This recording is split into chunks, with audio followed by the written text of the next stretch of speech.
Hello everyone, in today's video, I'm going to show you how to buy a FundingPips account with PayPal. First, open the FundingPips platform and click sign up or log in, then verify your email to activate your account. Next, go to the Buy Account section and click on Start Challenge or Get Funded to begin the process.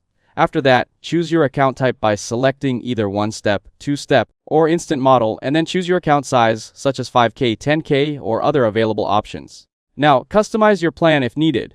You may see add-ons like no minimum trading days or a higher profit split, and you can also select your trading platform. Keep in mind these options can increase the price. Next, go to the checkout page by clicking Proceed to Payment, where you will see all available payment methods. After that, select PayPal as your payment option. Now log into PayPal when you are redirected. Enter your email and password to access your account. Then, confirm the payment by checking the amount and currency, and click Pay or Confirm. Finally, wait for confirmation.